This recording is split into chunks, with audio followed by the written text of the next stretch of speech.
दिल्ली के रामलीला मैदान में कांग्रेस की हल्ला बोल रैली हुई, जिसमें कांग्रेस नेता राहुल गांधी ने केंद्र सरकार पर तीखा हमला किया। राहुल गांधी ने कहा कि जब से बीजेपी सरकार आई है, देश के अंदर नफरत और क्रोध बढ़ा है।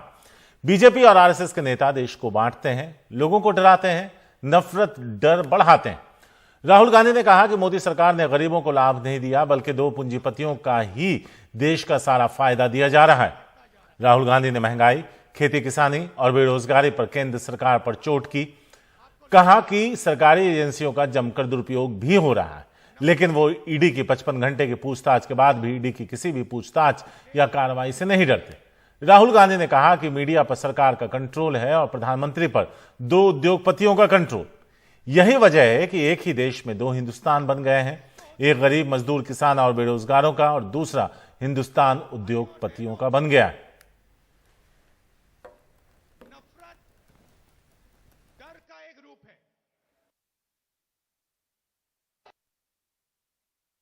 टीवी दो उद्योगपतियों का है, अखबार दो उद्योगपतियों के हैं, और ये दो उद्योगपति नरेंद्र मोदी जी के लिए 24 घंटा काम करते हैं और नरेंद्र मोदी जी इनके लिए 24 घंटा काम करते हैं। देश में बेरोजगारी, देश में महंगाई और देश का पूरा धन दो उद्योगपतियों के हाथ में। एक तरफ मीडिया का कंट्रोल, दूसरे तरफ प्रधानमंत्री पे कंट्रोल। 55 घंटे मुझे ईडी में वहां पे बैठाया, मगर मैं एक बात समझाना चाहता हूं नरेंद्र मोदी जी को, मैं आपकी ईडी से नहीं डरता हूं, मुझे कोई फर्क नहीं पड़ता।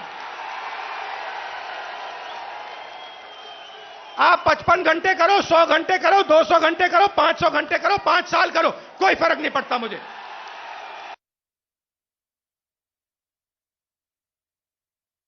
राहुल गांधी ने तकरीबन अपने आधे घंटे के भाषण में हर उस पहलू को छूने की कोशिश की जिसको लेकर कांग्रेस आवाज़ उठाती रही है, चाहे वो महंगाई का हो या चाहे वो सामाजिक तौर पे जिस तरह से नफरत की बात कांग्रेस पार्टी करती है कि फैल रही है उसकी बात की हो।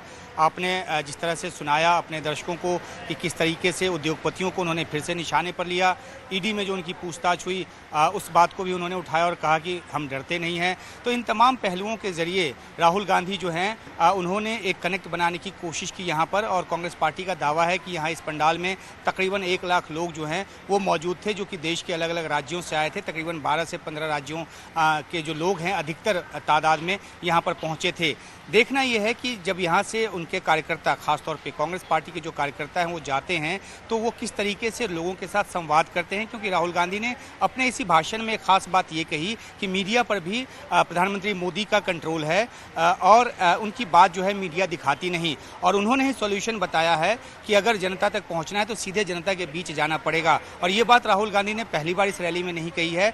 चिंतन शिविर जो कि उदयपुर में हुआ था वहाँ पर भी उन्होंने कहा था कि हमारे नेताओं को बिना सोचे समझे जनता के बीच जाकर बैठ जाना चाहिए। ये एक रैली बड़ा आयोजन तो जरूर रहा, लेकिन जो खास तौर पे कांग्रेस पार्टी खुद सोचती है और जैसा राहुल गांधी खुद कहते हैं कि ज़रूरत इस बात की है कि कांग्रेस पार्टी के अलग अलग लीडर जो हैं वो जनता से संवाद स्थापित करें, और जनता जो कि महंगाई से परेशान है तो वो वोकल हो, वो कांग्रेस पार्टी के साथ आए। क्योंकि तमाम बड़े आयोजनों के बावजूद, अगर आपको याद होगा 2019 के पहले भी कांग्रेस ने जीएसटी को मुद्दा बनाया था, नोटबंदी को मुद्दा बनाया था, लेकिन कांग्रेस की सीटों में इजाफा नहीं हुआ जहाँ तक लोकसभा चुनाव की बात है। तो अगर इसको 2024 की तैयारी के तौर पर देखें तो कांग्रेस पार्टी को भी बहुत ज़्यादा मेहनत करनी होगी ताकि लोगों के साथ उसका कनेक्ट हो सके। और कांग्रेस पार्टी के कई सारे नेता जो ये कहते हैं कि पब्लिक में गुस्सा है लेकिन पता नहीं वो हमें वोट क्यों नहीं देते, तो उस तरीके को, उस वजह को जानना होगा और उसका समाधान क्या है ये करना होगा। क्योंकि आखिरकार जनता की जो हताशा है उसकी भी तो एक अपर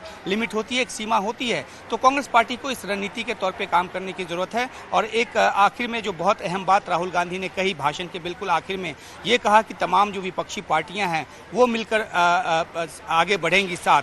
तो एक विपक्षी एकता का या विपक्ष को साथ लेकर चलने की जो एक बात है, जैसा कि जो 2 दिन पहले नीतीश कुमार ने भी रिफ्लेक्ट किया कि दिल्ली आ रहे हैं, तो एक ऐसा संदेश जाता है कि कांग्रेस पार्टी ने अब ये तय किया है कि 2024 की जो लड़ाई है वो अकेले कांग्रेस की लड़ाई नहीं है, संयुक्त विपक्ष की लड़ाई होगी। लेकिन इसके पहले भी विपक्षी कुनवे को एकजुट करने की बहुत सारी कोशिश हुई, वो हो नहीं पाया। लेकिन अब बदली हुई परिस्थिति में देखना है कि कांग्रेस पार्टी और राहुल गांधी किस हिसाब से आगे बढ़ते हैं। और एक आखिरी बात कि अध्यक्ष पद के चुनाव की जो समय तारीख है वो जारी कर दिया गया है। कांग्रेस पार्टी के नेता कहते हैं कि राहुल गांधी अध्यक्ष बनने को तैयार नहीं, लेकिन जिस तरीके से आज उन्होंने प्रमुख तौर पे इस सभा को संबोधित किया या जिस तरीके से भारत जोड़ो जो यात्रा कांग्रेस करने जा रही है 7 तारीख से, उसका नेतृत्व करेंगे, तो ऐसे में सारा फोकस उन पर है। देखना है कि क्या वो नॉमिनेशन दाखिल करते हैं, किस तरह से कांग्रेस पार्टी उनको मना पाती है नहीं मना पाती है। तो आगे अगले 1-1.5 महीने के भीतर